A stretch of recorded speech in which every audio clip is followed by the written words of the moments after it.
I still remember the exact moment my world cracked open. I was sitting across from my boss in that cold glass-walled office, my hands trembling in my lap. For 8 years, I had poured everything into this company. Early mornings, late nights, weekends, I gave up with my family, all because I believed in what we were building. But that day, the economy was squeezing everyone. Bills were piling up at home, my husband had just lost extra shifts, and I finally found the courage to speak up. My voice was small but steady. "Mr. Hargrove, the team and we're struggling. Costs have gone up so much. Is there any way we could discuss a small adjustment to our salaries?" He leaned back in his leather chair, looked me dead in the eyes, and laughed. Actually laughed, a sharp, mocking sound that echoed off the walls. "This economy means this is all you can handle right now," he smirked. "Don't complain. Be grateful you even have a job. Some people would kill for your position." I felt the heat rush to my face. My throat tightened. In that moment, something inside me shattered. Not just because of the words, but because of the way he said them. Like we were nothing. Like our loyalty, our hard work, our sleepless nights meant absolutely nothing. I walked out of that office with tears burning in my eyes, but I didn't let them fall until I reached the break room. The whole team was waiting. Sarah from accounting, Mike from operations, young Priya who had just started, they all looked at me with the same exhausted, defeated expressions I'd been carrying for months. I told them what he said, word for word. The room went silent. Then Sarah whispered, "He just gave himself a $20,000 bonus last quarter." That was the spark. What none of us knew that day was that his cruel laugh would become the beginning of his downfall. Because sometimes the people you step on are the same ones who remember exactly where you're most vulnerable. The weeks that followed were pure emotional torture. Every morning I woke up with a heavy chest, wondering how I was going to keep smiling through another day of pretending everything was fine. I watched my colleagues slowly breaking. Sarah was skipping lunches to save money. Mike's wife was battling medical bills they couldn't afford. Priya was quietly crying in the bathroom after being denied overtime she desperately needed. And Mr. Hargrove, he kept living his best life. New luxury watch, fancy business trips. He even bragged in meetings about cutting costs efficiently. Every time he walked past our desks with that smug little smile, it felt like a knife twisting deeper. I couldn't sleep. The betrayal kept replaying in my mind. This was the man I had defended to my family when they said I worked too hard. The man I had stayed late for during every crisis. And now he was laughing at our pain. One night, after another 12-hour day, I broke down in my car in the parking lot. I cried so hard I couldn't breathe. In that moment, something shifted. The pain didn't disappear, but it transformed into something sharper. Anger, clarity, resolve. I wiped my tears and texted the group chat. "We need to talk. Not here. Tomorrow after work. My place."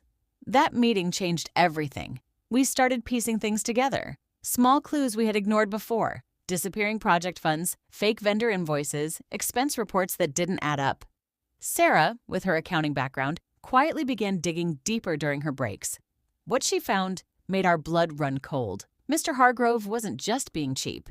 He was actively taking from the company to line his own pockets while telling us we had to tighten our belts. The betrayal cut so deep I could barely breathe. But instead of falling apart, we started planning. Quietly, carefully. We documented everything, screenshots, emails, financial records Sarah accessed through legitimate channels. We became ghosts in our own office, smiling on the outside, gathering truth on the inside. There were moments I wanted to scream, moments I almost quit. But every time I felt weak, I remembered his laugh.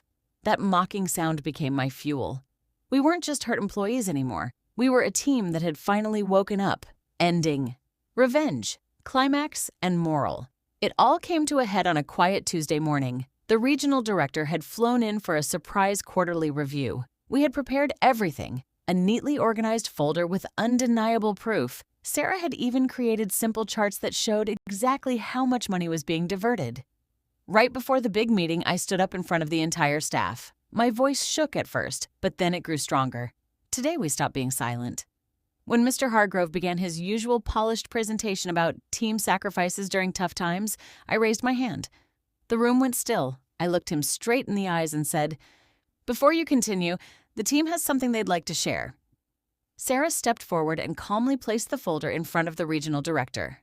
For the next 15 minutes, the truth poured out. Every lie, every stolen bonus, every time he had mocked us while enriching himself. I watched Mr. Hargrove's face change from confusion to panic to pure shock.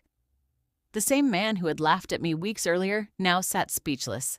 His famous smirk was gone. His hands were shaking.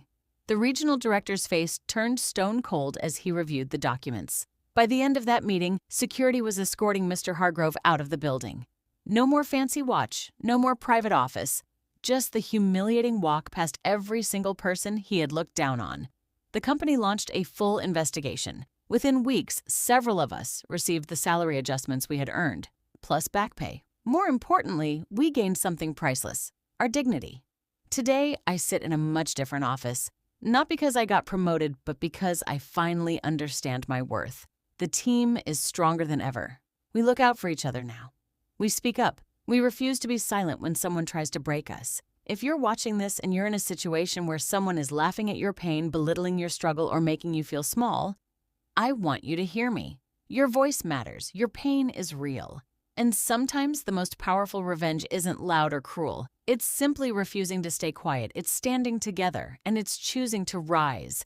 Not for them, but for yourself. Thank you for being here with me. If this story touched you, share it with someone who needs to hear they're not alone. You deserve better. Always.